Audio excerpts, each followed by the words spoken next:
Good evening, everyone. Hope all is well. I'm Michelle Tremblay, the Organizational Transformation and Equity Officer here at the RCDSO. Welcome to tonight's RCDSO Connect session. Thank you for joining us. This session has been approved for one Category 1 continuing education point. To be eligible, participants must attend for at least 40 minutes. You don't need to do anything to receive your CE certificate. Our quality team will send you your certificate to the email address used to register through Zoom within 5 business days following the session. This evening, we are focusing on a critical issue in patient care: gender-based violence, known as GBV, and intimate partner violence, known as IPV, and the role dentists can play in recognizing and responding to the impact on oral health. Dentists are in a unique position to identify signs of trauma and provide care that is safe, supportive, and trauma-informed.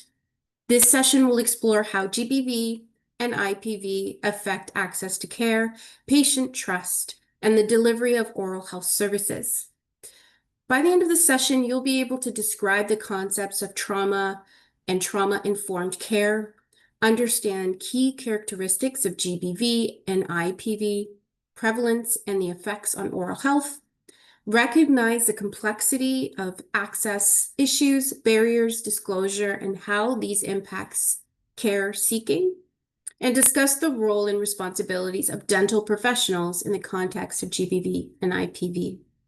Thank you again for being here. This is a very important topic, and we're excited for our speakers tonight.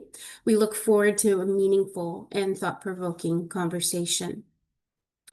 But before we start our discussion, I'd like to recognize the privilege of gathering tonight online this evening to share a land acknowledgement. The RCDSO is on the traditional lands of the Mississaugas of the Credit, the Anishinaabe, and the Haudenosaunee, and the Huron-Wendat peoples. These traditional lands are known to some as Toronto. Toronto is covered by Treaty 13 with the Mississaugas of the Credit and is home to many diverse nations, First Nations, Inuit, and Métis peoples from across Turtle Island. This land is also part of the Dish with One Spoon territory, a treaty between allied nations to peaceably share and care for this land, and we accept our responsibility to each other in a spirit of peace, friendship, and respect. We are committed to actively supporting the necessary work towards truth, reconciliation, and equity, and we embrace our role in regulating dentists and protecting the public interest and strengthening our partnerships with Indigenous communities. Thank you. And now I'll turn this over to our RCDSO Council member, Deborah Wilson, to introduce today's presenters. Deborah Wilson is a member of the college's Patient Relations Committee, and she's a proud 1984 graduate from the University of Toronto Dentistry program. She currently practices general dentistry as a solo practitioner in Toronto, and I want to thank Dr. Wilson for taking the time to be with us tonight. Over to you, Deborah. Good evening, everyone, and thank you, Michelle, for the warm introduction. I'm pleased to introduce tonight's presenters. They bring a wealth of expertise across health systems, trauma-informed care, oral health, and legal advocacy. Joining us this evening are Dr. Beverley Essue, an associate professor at University of Toronto and global health economist, co-chairing the Lancet Commission on Gender-Based Violence and Youth Maltreatment. Dr. Tina Meisami is a maxillofacial and sleep surgeon, Director of Sleep Medicine at Division of Dentistry in University Health Network, and an assistant professor at the University of Toronto Faculty of Dentistry. Dr. Meisami founded the Dr. Borna Meisami Commemorative Foundation in 2009, providing free dental and rehabilitative health care to survivors of gender-based violence. As a passionate leader, she's dedicated to teaching, mentorship, surgical reconstruction solutions to facial deformities, and women's empowerment in healthcare. Dr. Sanjukta Mohanta is a general dentist, advocate, and volunteer providing care in remote Indigenous communities and internationally. Celeste Poltak is a class action lawyer recognized for her work on landmark cases such as the Indian residential school settlement and the LGBTQ military purge. Margaret Powell is a trauma support specialist and co-leader of Changing Waves Center, offering neurofeedback therapy. And Isabel Arruda-Caycho is a public health researcher focused on women's health, access to care, and equity.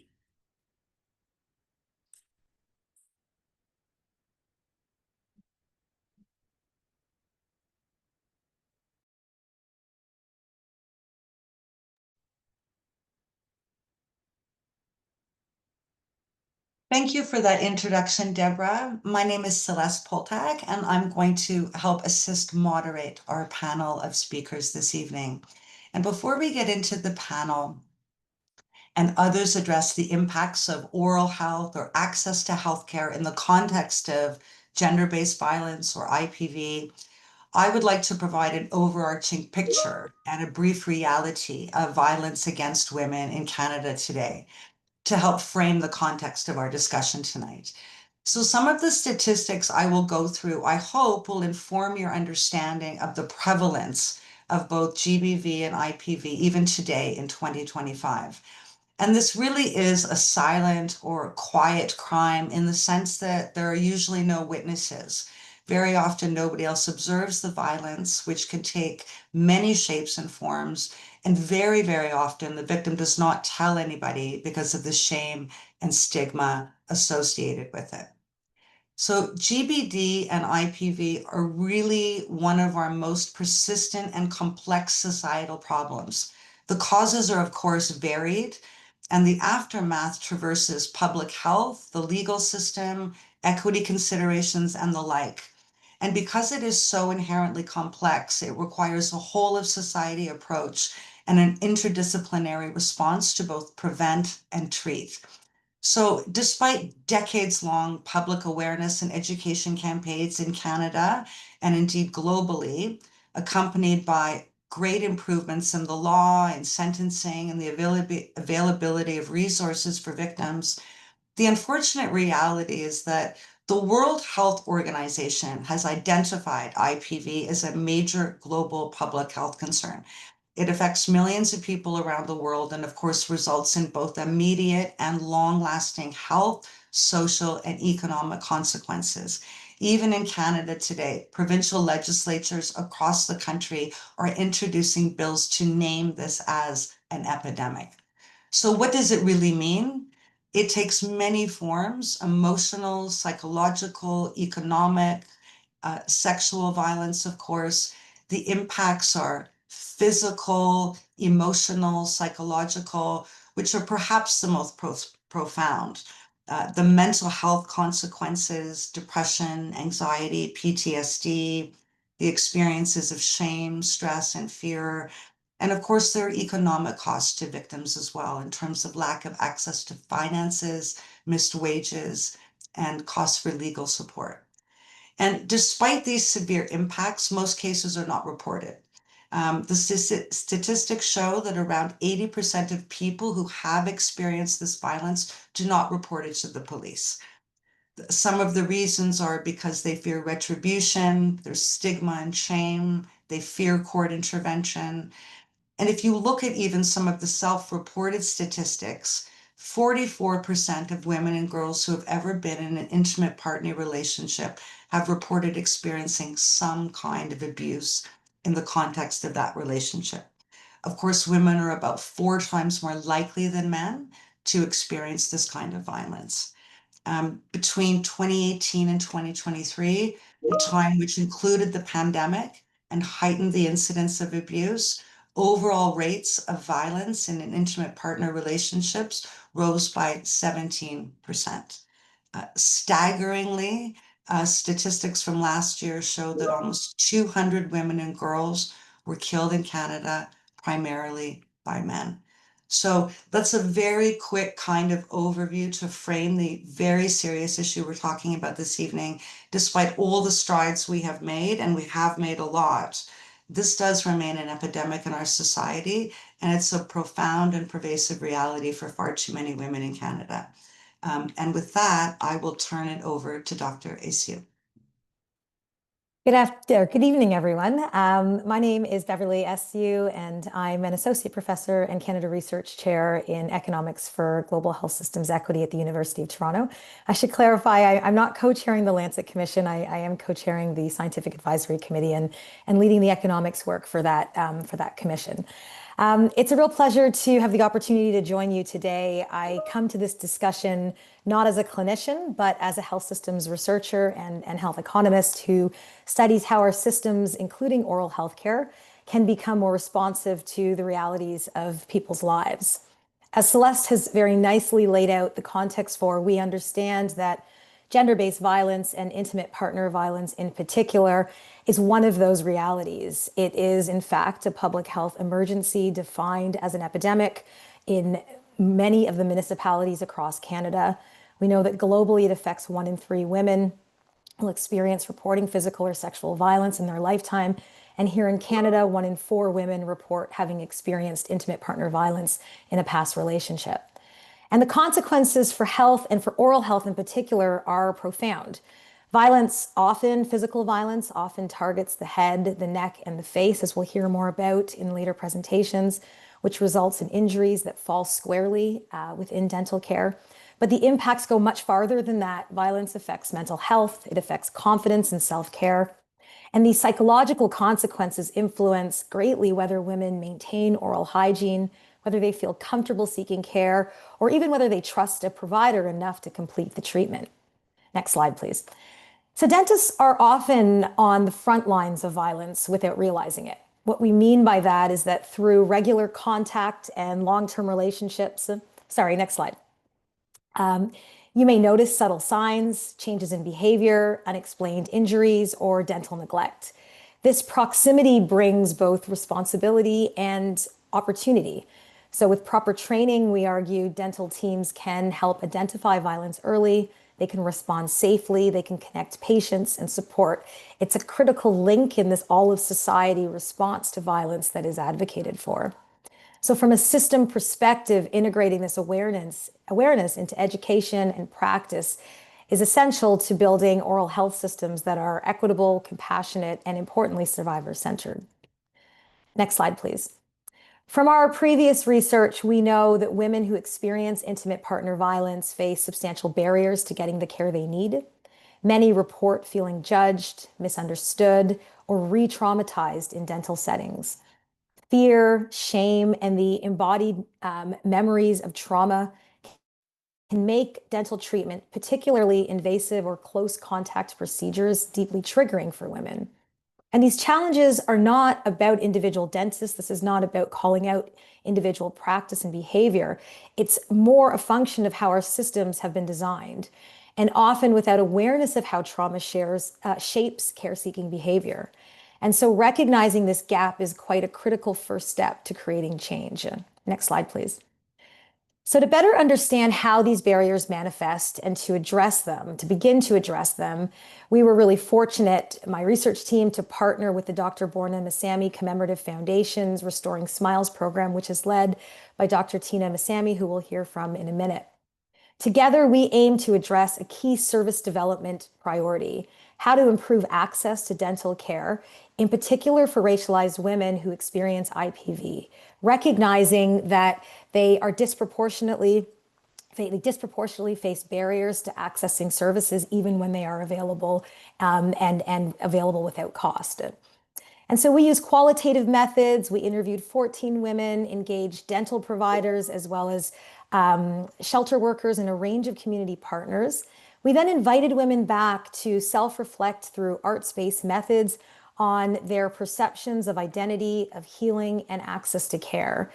This participatory approach allowed us to see how survivors experience the health system in their own words and images, not just as patients, but as experts in their own recovery. And we're really proud to say that this paper that you see featured at the top was just published online today, so we invite you to access it. Next slide, please. I reflect here the members of the team. I want to acknowledge that this was a real partnership effort, and we're grateful for the funding that we received. And so the voices and artwork we synthesized from this research tell quite a powerful story that we've woven together into a digital story. And this digital story really powerfully depicts how trauma shaped the ability of women to trust providers, to complete their treatment, their experiences of judgment and discrimination in dental settings. And I think quite importantly, it captures the transformative potential of trauma-informed, survivor-centered care. Next slide, please. And you can start the video. My teeth? They make my face. I look at a lot of people's teeth, maybe because I worry about my own. But I feel like they're looking back at mine too.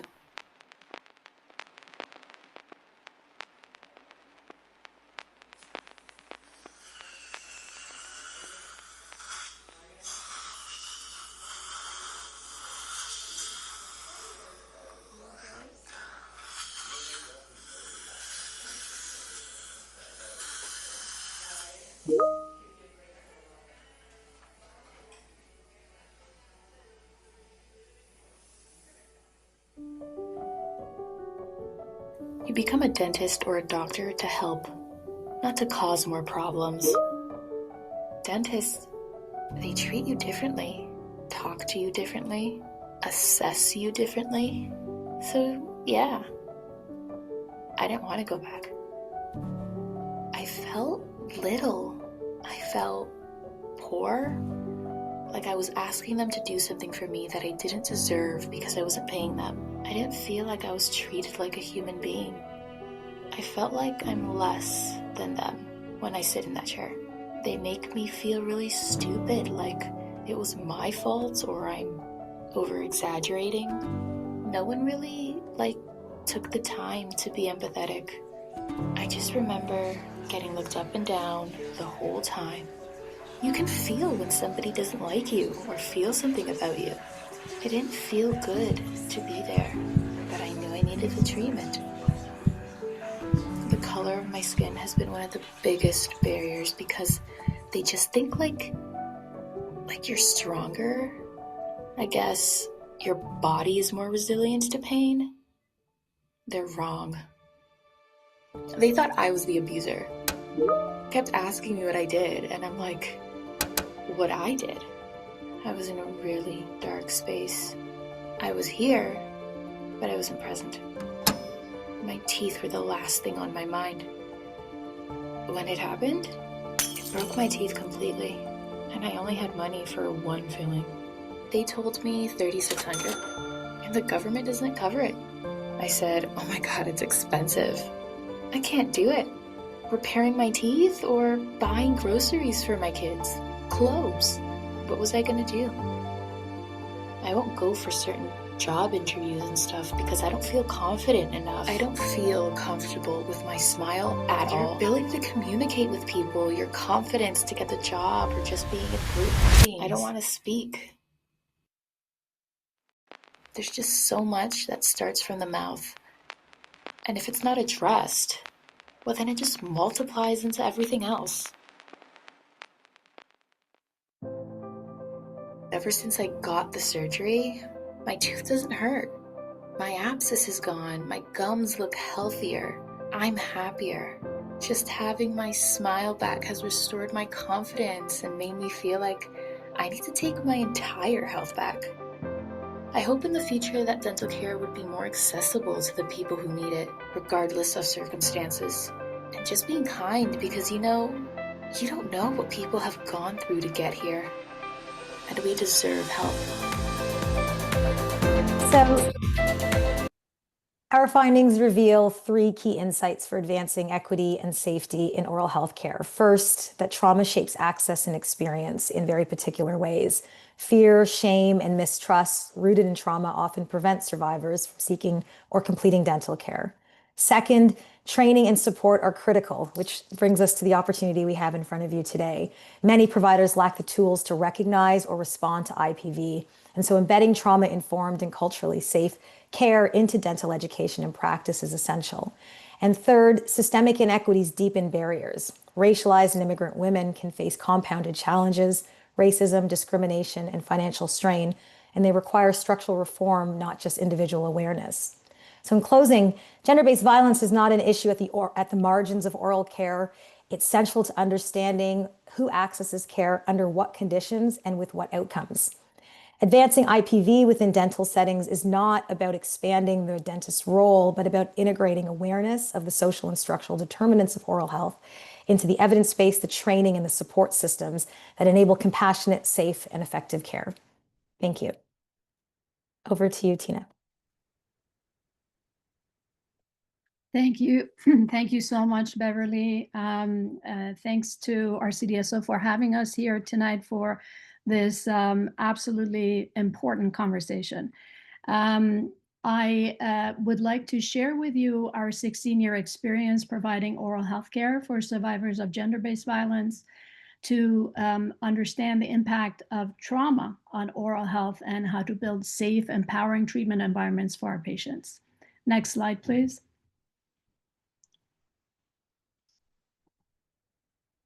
As Celeste mentioned earlier, 1 in 3 women experience gender-based violence globally. Trauma affects trust, touch tolerance, and pain response. And dental settings can trigger all these responses, reliving of trauma and loss of control. Dental care settings can be particularly triggering due to the close proximity we have to the patients, to their face, neck, and torso, which are the most personal and vulnerable anatomic regions in the body. The face and oral cavity are at the very core of our self-identity, speech, expression of feelings, and our individual sense of freedom, all of which are primary targets in a gender-based violence, all of which can be triggered during the simplest dental appointment. So understanding trauma helps us deliver safe, compassionate, and effective care to all patients. And these tools that we will present tonight, it can be applied to all clinical settings in our practices, because we simply don't know who has experienced trauma. Next slide, please. Our foundation's mission is to provide care for gender-based violence and intimate partner violence survivors, and we envision a world where the patient population is given the care and respect they need and deserve. Next slide, please. We are a group of over 50 volunteer practitioners in dentistry and rehabilitative and orthopedic medicine. And what is particularly unique about our volunteer practitioners is that we are trauma-informed, and that's our approach to patient care. By no means are we perfect, but we recognize very early on that understanding trauma was absolutely essential for treating this at-risk patient population. Next, please. We offer 3 programs within the Dr. Borna Meisami Commemorative Foundation. Our first and largest program is Restoring Smiles, which offers treatment from all specialties of dentistry. Restoring Strength, that covers physio, rehabilitative medicine, and pain management. And Restoring Sleep, which is our newest program, and this is for management of sleep breathing disorders such as obstructive sleep apnea, to facilitate restorative sleep, which amongst a multitude of physiologic benefits is also essential for mental health and the ability to recover from trauma. Next slide, please. The care provided in our volunteer practitioners' private practices essentially goes on business as usual. Patients are seen among all our other patients. We do allow more time for patients, a little bit more flexibility, and perhaps a little bit more entailed communication. And we receive patients from over 100 women's shelters and sexual assault clinics and hospitals in Ontario. Next, please. Our patient demographics is comprised of adult female identifying patients ranging in age from 20 to 65, and majority are in their 30s and 40s with children. Next slide, please. Patients travel to see us from far distances. All patients have documented history of gender-based or intimate partner violence and must be referred from one of our partner shelters or programs. Unfortunately, and mainly due to funding issues, we have a very long wait time of 6 to 12 months before patients are screened and accepted into the program. And thereafter, they could be in the program for anywhere from 1 to 3 or 4 years before their comprehensive treatment is completed, of course, depending on the extent of treatment required. Many patients are no longer living at the shelter by the time treatment begins. We lose patients to follow up all the time, and this is because of their homelessness circumstances, which can be quite complex. They often relocate and change their contact information for safety, and they have to overcome so many obstacles and hurdles just to travel to our clinics to be seen and treated. Next slide. Half our patients self-identify as being racialized, and it is very important to note that trauma crosses all socioeconomic and ethnic backgrounds. Next slide, please. As far as the impact that our program has had in oral health care, we have provided over $2 million in pro bono treatment, over 125 patients, and we work with more than 100 shelters and sexual assault, domestic violence clinics and hospital settings, and as well as victim services. Next slide, please. To give you a sense of the scope of the practice, I've just given 3 examples here of the work of restoring smiles. This one is reconstructing patient's dentition and function. This is, we have so many happy stories, and this is the thrill of treating this patient population. This one in particular went on to become an international, have a very successful international music career. She was treated by 3 practitioners for implant restorations and orthodontic treatment. Next slide, please. This next patient go to the next slide, please. This next patient with severe anterior open bite received orthodontic treatment as well as orthodontic jaw surgery. Next slide. She had a very well-maintained dentition to begin with excellent periodontal health, but we helped her to fully attain a functional and aesthetic occlusion with a combination of ortho and jaw surgery. Next slide, please. And this is a very young, amongst the youngest patients that we have treated, a young patient whose dream was for her an unattainable hope to have straight teeth. Next slide, please. And she was treated with orthodontic treatment and later implant reconstruction. Next slide, please. It's truly a privilege to treat this very special and in-need patient population, and our work has been a testament to how far trauma-informed care can transform lives. The everyday treatment that we provide has the power to not just restore patients' physical smiles, but their whole sense of well-being. The ability to be empowered, reclaim their lives and the lives of their children, and live happy, independent, and productive lives. Our hope, next slide, please. Our hope is to be able to provide the dentistry community with more comprehensive courses in the future.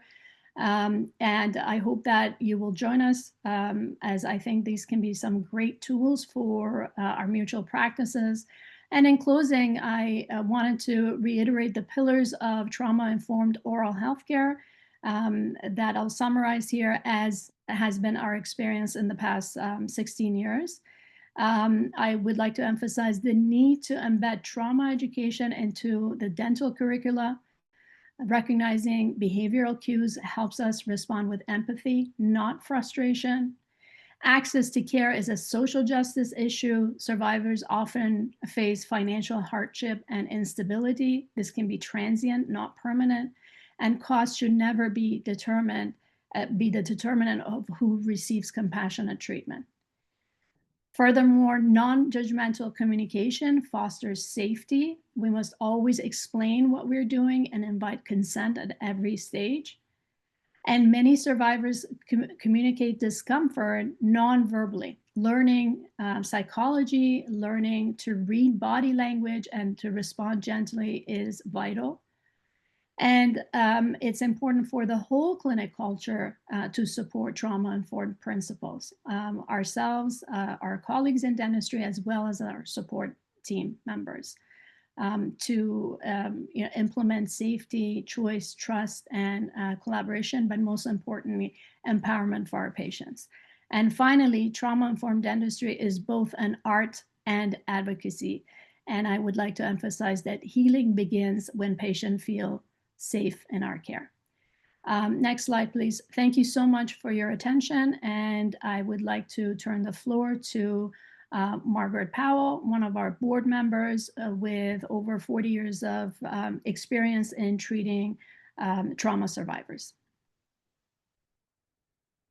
Thank you so much, Dr. Tina Meisami, for that overview. I'm so privileged to be here with you folks tonight. Over my career, it's been really abundantly clear that people seek healthcare and continue to work towards working with their healthcare providers when their healthcare providers are sensitive and aware of what's going on for them and seek to understand them. The whole idea of, I'm going to move on now. Next slide, please. So simply, what is trauma? Trauma is both the experience of and the response to an overwhelmingly negative event or series of events, including violence. So I'm going to take a quick pause here and talk about Hebb's law. Some of you may remember it. It's the whole basis of neuroplasticity in the sense that neurons that wire together fire together. And I like to add, if you don't use it, you lose it. So when we think about how people absorb trauma, it is first and foremost through our senses, our vision, our olfactory system, our auditories, taste, sense of touch, how we're being touched, our vestibular system as to whether we're feeling safe and grounded or whether we've been knocked off our feet, proprioception in terms of how our body is feeling and what positions it's been forced into, and then our interoception, which is our internal sense of self and well-being, and that can become very, very negatively affected because of heart rate, respiratory changes in gut, terror, and fear. So trauma can lead to neurobiological changes when we think about all of these neurons firing together and making these embedded deep grooves of indicators of what we need to pay attention to so that we don't get, a call's coming in I can't get rid of.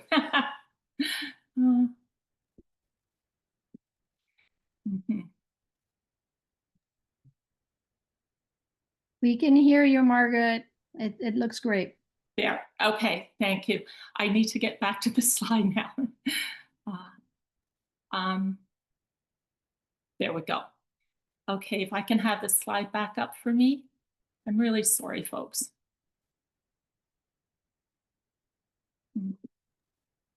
Hi, Margaret. The slide's on screen for you. Okay.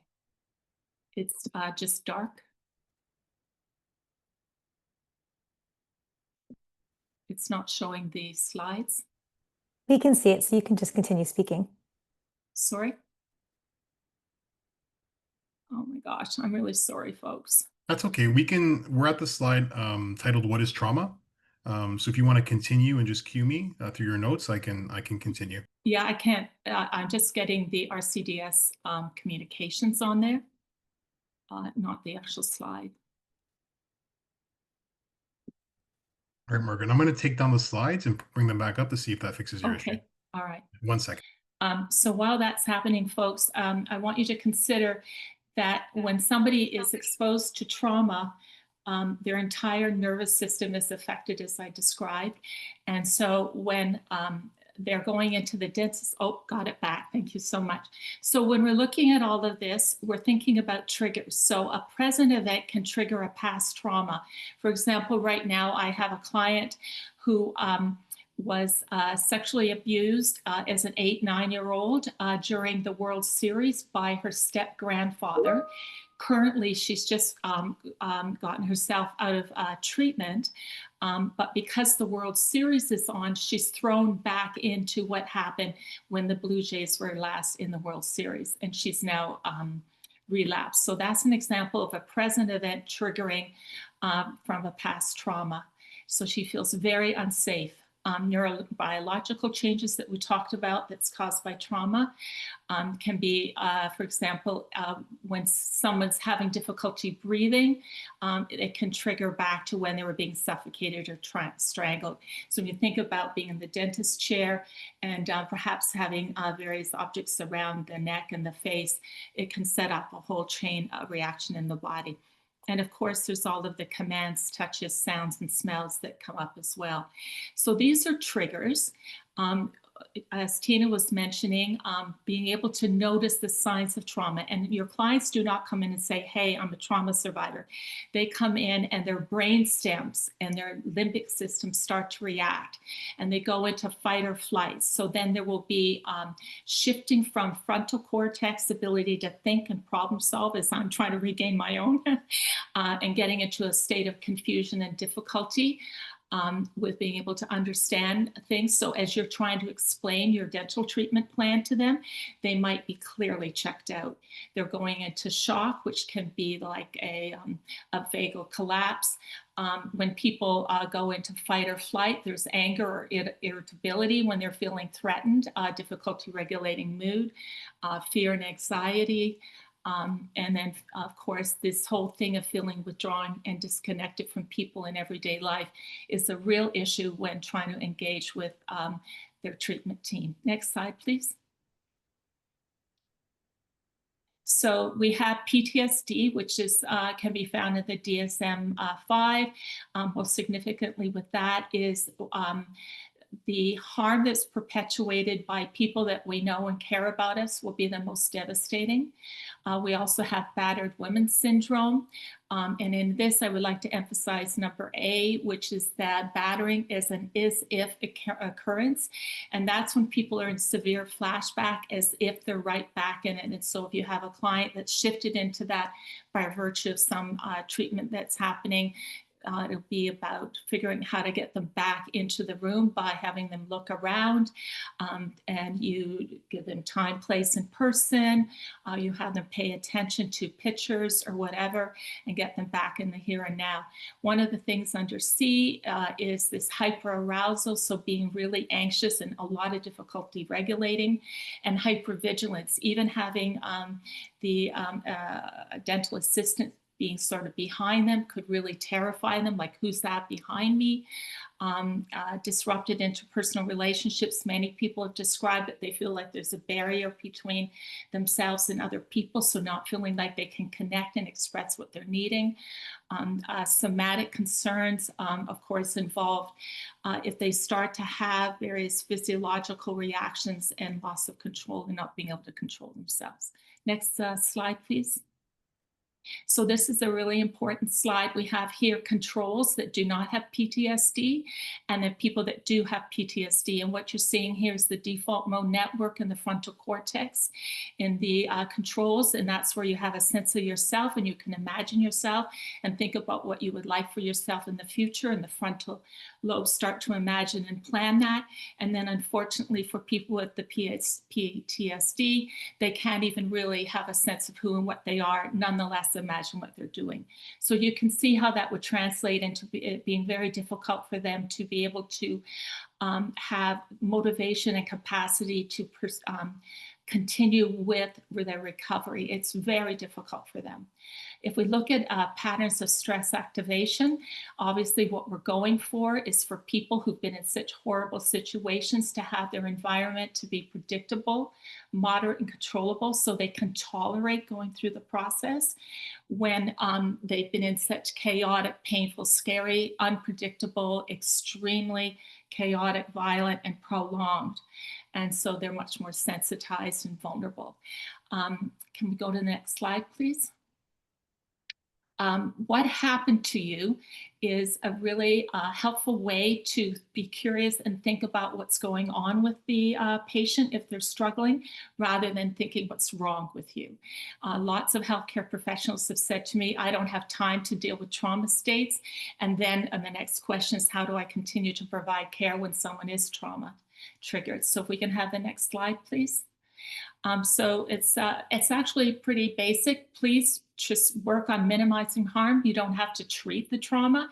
You don't even have to know what their experience was. Once we know more and more about trauma and violence and how it impacts our patients, we can be more responsive. Obviously, working to create an emotionally and physically safe environment is important. I love these 3 C's: choice, collaboration, connection. And creating a strengths-based and capacity-building approach to supporting the client is very important. What we're trying to do, if we go back to neurons that fire together, wire together, and if you don't use it, you lose it. The more that we create the environment for them to transcend, the better it is for them, because then the actual dental treatment process becomes a recovery process. Next slide, please. And so back to the predictable, moderate, and controllable elements. Predictable is letting them know what's happening. Moderating the environment is, of course, for pain and comfort, letting them know it'll be managed, and letting know they can stop, start, so it's controllable. If your clients are reactive to anything in the environment, just ask them what they need to change. Sometimes music can set them off. And of course, setting a slower pace, taking breaks, and giving space with needed. And thank you so much for patience with my earlier technological leap. And I will turn it over to our next speaker. Thank you. Thank you very much, Margaret. We're now going to hear from Dr. Mohanta to address policies and opportunities. Thank you, Celeste, and to everyone who tuned in. I am so honored to be the last speaker. I feel like I'm the closing pitcher. I only have 5 minutes, so I'm going to throw a lot of fastballs to get the win. So, Angelo, next slide, please. I'm going to be talking about policies and the dentist role in gender-based violence. Next slide, please. So, Isabel and Beverley and their group did this fantastic policy brief that was presented in April 2025, and they gave 3 recommendations. Next slide, please. One is to increase government funding and expand public dental coverage, so government public programs. Next slide, please. 2 was to increase availability of culturally responsive, trauma-informed dental care training and education. That's like we're doing right now, getting educated. Next slide, please. And number 3, create integrated care models that include dental services. So this doesn't mean having a physical space where we're all working together. It just means that we can easily refer to one another and know about each other's services. Next slide, please. So with regards to number 1, government dental programs, well, great. We now have the Canadian Dental Care Plan. Next slide, please. But I have a question for all of you. What percentage of eligible Canadians have used CDCP? The answer, Angelo, next slide, 50%.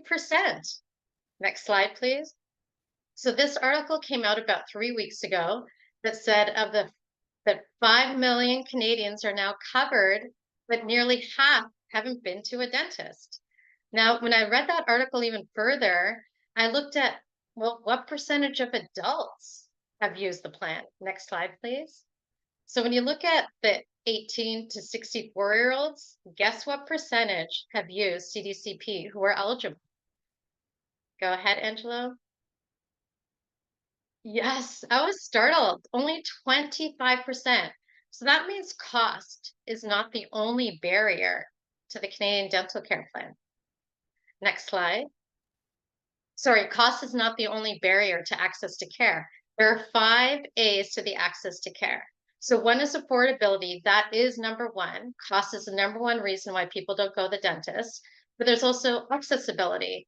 Can they physically get to your office and inside your operatory? Number 3, availability. Are you open at the times when they're available? Number 4, acceptability. Do they feel accepted in your office, or do they feel like they're judged? Do they feel shame? And number 5, accommodation. Can you accommodate their needs? For example, having a loved one in the operatory with them. Next slide, please. So when I looked at the Government of Canada's definition of gender-based violence, I was intrigued. Like, I just thought it'd be physical violence, but it's not. It's not just physical violence. It's words and actions to degrade, control, humiliate, intimidate, coerce, deprive, threaten, or harm another person, neglect, discrimination, and harassment.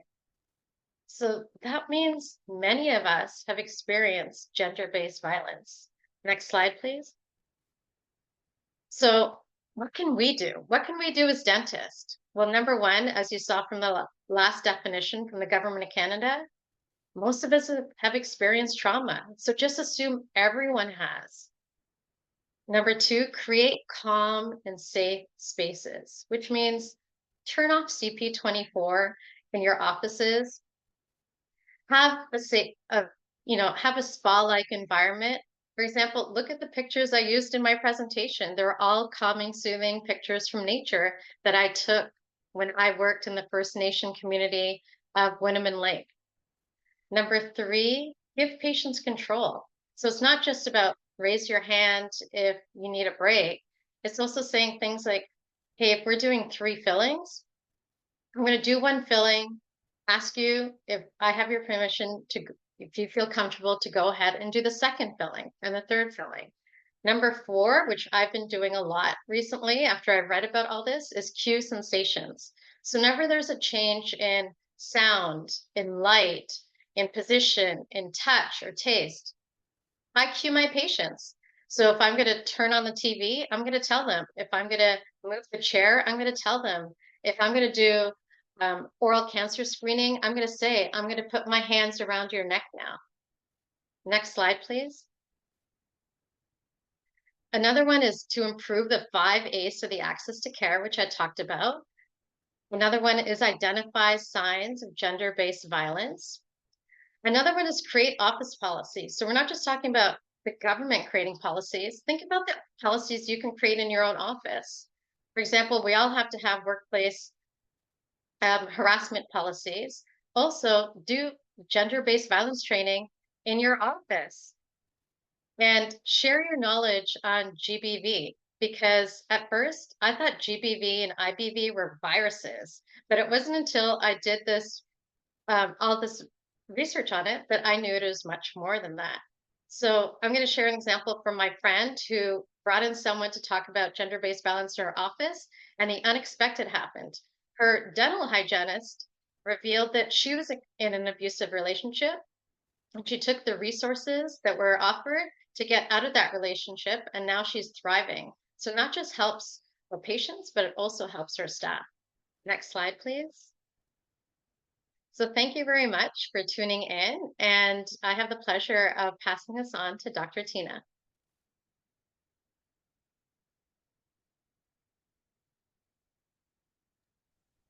Thank you very much. Celeste, Thank you very much. Celeste, you're on mute. My apologies.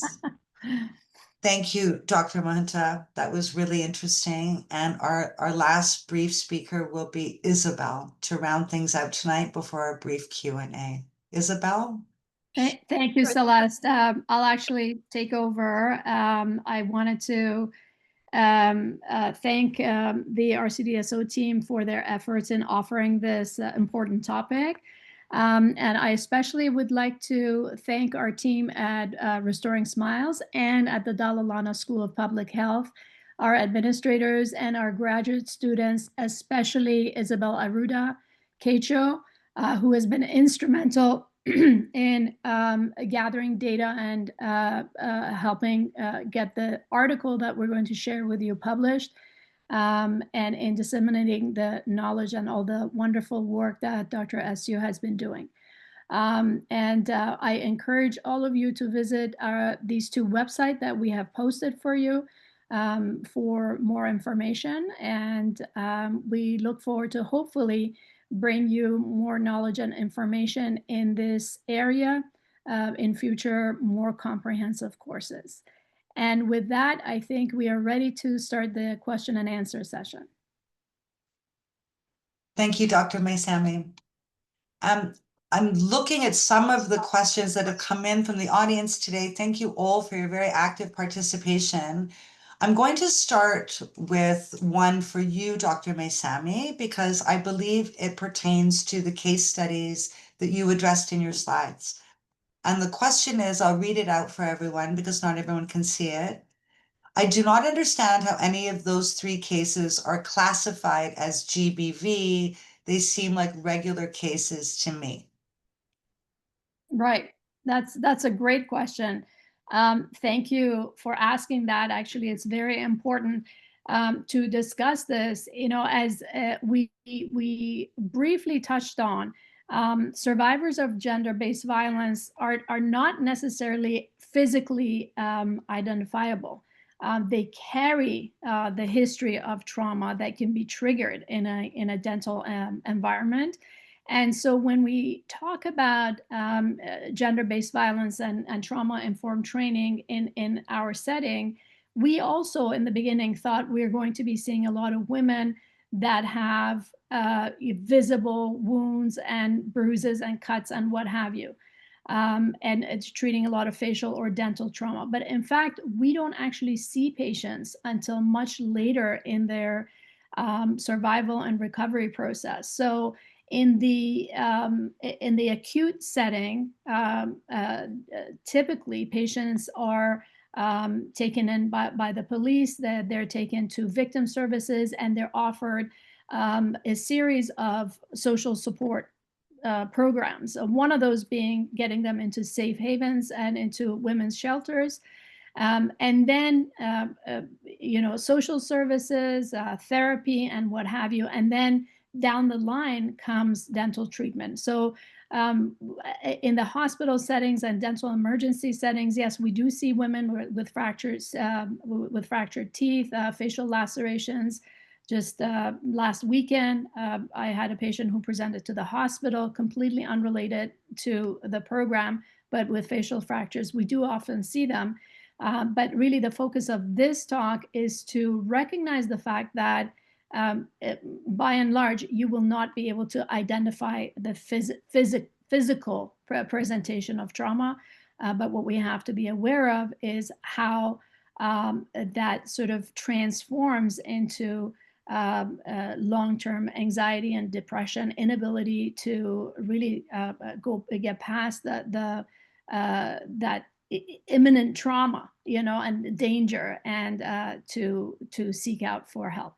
So in fact, it's better to treat patients not in their acute setting, but once things have calmed down a little bit.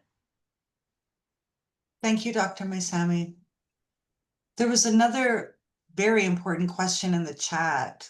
It's a very long question, so I'll do my best to summarize it. But it is asking for advice or direction when a couple comes into your office. The woman may not speak English and be able to communicate with you. The man is the translator.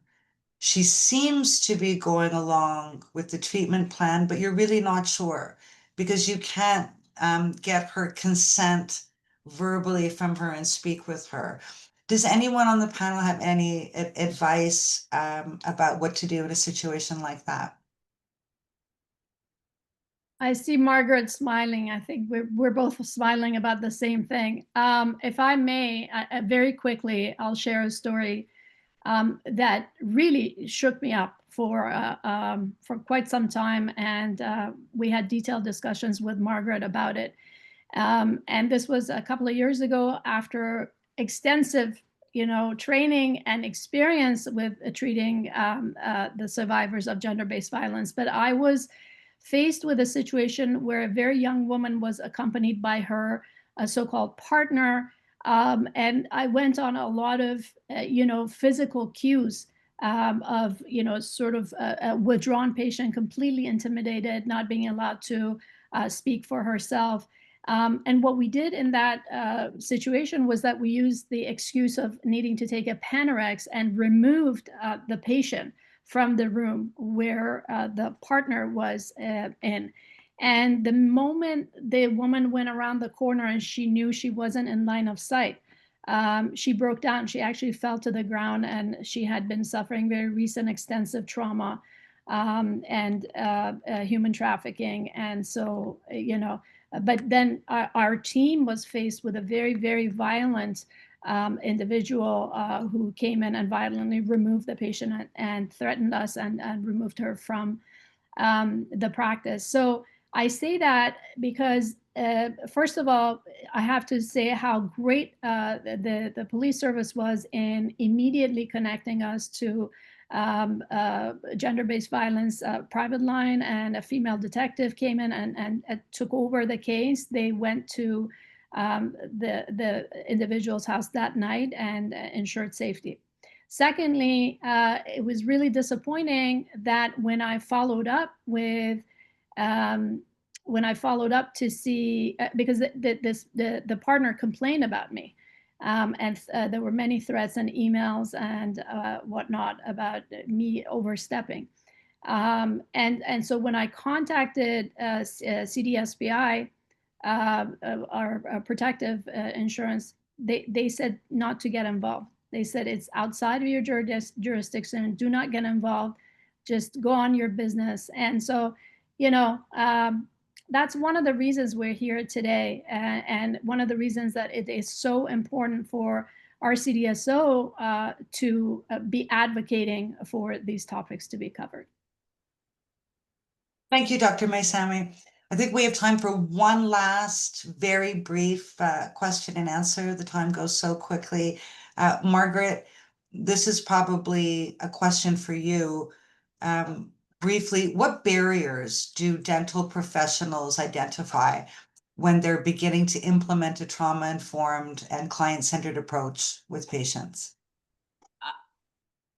I think that what dentists will face as barriers is a lack of confidence, a lack of sense of, am I going to say the right thing, or am I going to make things worse? And